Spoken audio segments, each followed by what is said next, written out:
Has anyone else noticed that the most bizarre things happen in Mason County? Hey guys, it's Paul, and we are here to talk about a haunted place in Mason County. Once again, with a Mason County story. The place we will be talking about today is known as the Lowe Hotel, or some people also know as the Lowe Inn. It was built in 1901, but it officially opened in 1904. It is on the corner of 4th and Main in Point Pleasant, West Virginia. It is believed to sit on the land of the first battle of the American Revolutionary War. This was fought on October 10th, 1774, and it was known as the Battle of Point Pleasant. The land was given to a man named Andrew Lewis as payment for his military service in the French and Indian War. Andrew Lewis owned the land from 1754 to 1763. The hotel was known to set aside the third floor rooms for tradesmen and rivermen that came through this area. And in the 1920s, it was known for its dance floor. And this hotel was also a focal point of Mothman sightings and things that were weird happening around the area in the 1960s. After Andrew Lewis owned that land, people built a hotel on it that was first known as the Spencer Hotel. It was named after a judge from the area, Honorable J.S. Spencer. The hotel itself was operated by two brothers, Homer and Griff Smith. In the early 1900s, it was built with about $65,000 and it was furnished with about $10,000. Unfortunately, the Spencer family did lose the hotel during the stock market crash in 1929. Another set of owners we are going to talk about is the Lowe family. The Lowe family purchased the hotel around 1990. The Lowe family worked really hard to refine the hotel. They stopped the backwoods gambling and the prostitution that was running in that building. They also opened up rooms for civic or church groups that needed it. All in all, the Lowe family really tried to turn the reputation of this hotel around. Ruth and Rush Finley now own the hotel, and they also live in a remodeled area of the hotel itself. Now, when you get to the hotel, this is where the name gets a little confusing. They have a sign outside the door. On one side, though, it says Lowe Inn, but on the other side of the sign, it says the historic Lowe Hotel. But when you walk into the hotel, you can see that there's 4 stories and about 54 rooms. And each room is decorated a little differently than the other. They do mostly use skeleton keys, which is what they're mostly known for. They have 30 feet high ceilings, an amazing fireplace in the lobby. It has weird and unusual art all over the building. What was interesting was when I was watching YouTube videos of people touring this hotel, some of these rooms are actually left unlocked.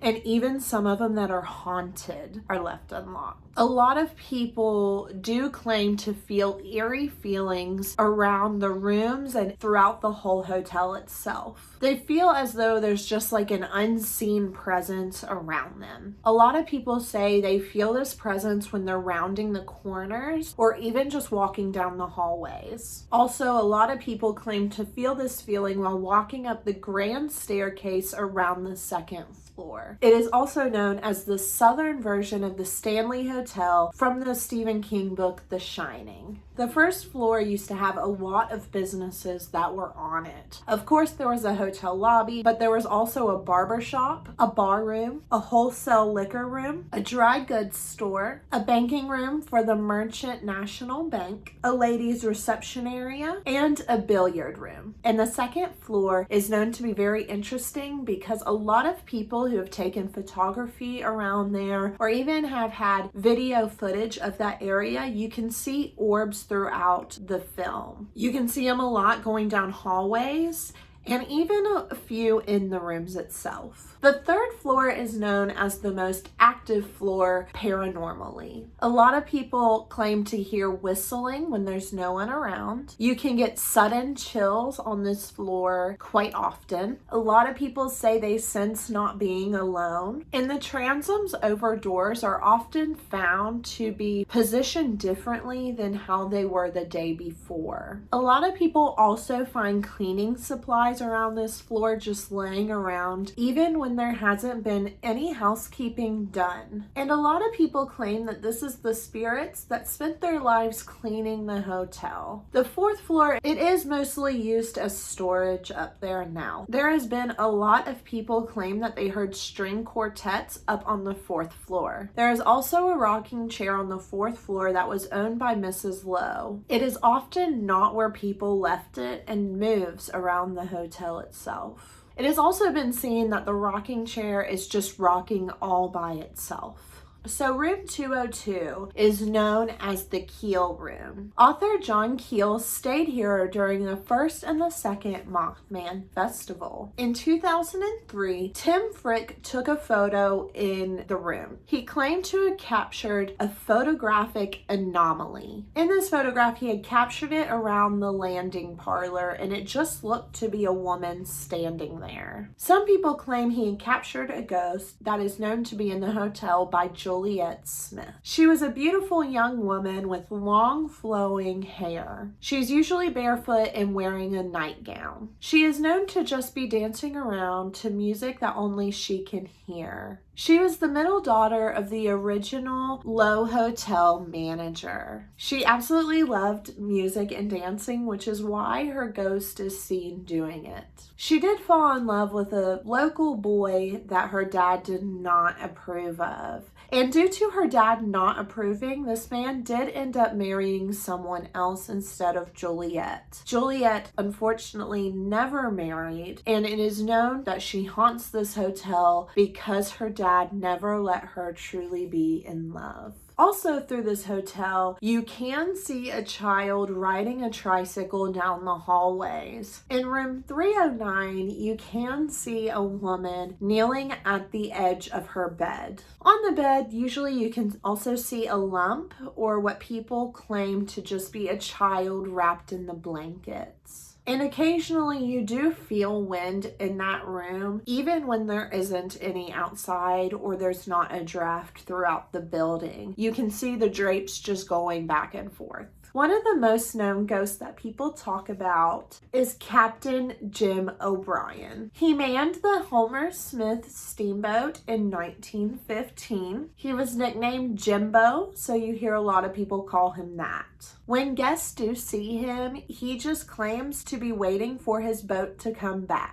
He is known to be in the 3-room suite, and his picture does hang in that 3-room suite that looks over the Ohio River. But in September 2005, he did run guests off for his weird presence in that room. He appeared when the passenger barge, the River Explorer, was due to dock that night in Point Pleasant. And according to Ruth Finley, it is probably that the river steamboat captain stayed in that room. So Jimbo was probably acting out due to the new captain staying there. Now, room 314 is known to be the most haunted and the most active in the hotel. It is a 2-room suite with room 316. It is usually that you feel a different temperature in that room and the doors rattle around 3 a.m. There is a picture that hangs in the room that people deem as the old hag. The old hag picture usually rattles around 3:33 a.m. The main spirit that people see in this room is a tall man in a 1930s suit.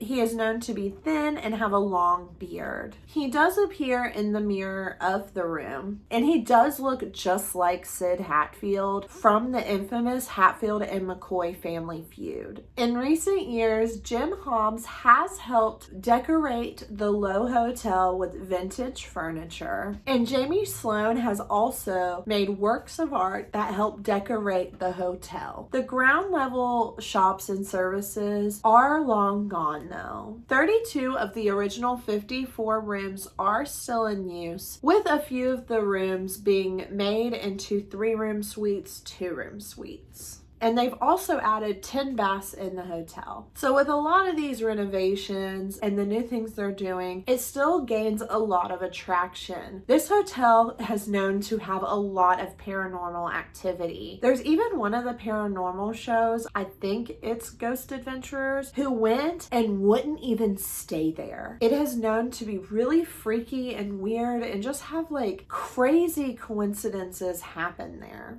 I have actually been to the hotel and have looked inside, and it is beautiful. They have kept more of like an older look to it. It really works, and it is so pretty. You can still 100% stay here, and a lot of the paranormal channels on YouTube have, so you should look those up and kind of see a little tour. And that's all I have today for the Lowe Hotel. I love to learn about all the spirits and their backgrounds on why they are there. And it's definitely a place I would like to visit and maybe vlog going to. There has been quite a few YouTubers that I watched go and vlog the experience, so I'm going to link them below. Thank you guys so much for watching. Please like and subscribe and hit that notification button. That way you're notified when the next Unsolved Mystery of West Virginia comes out. Bye!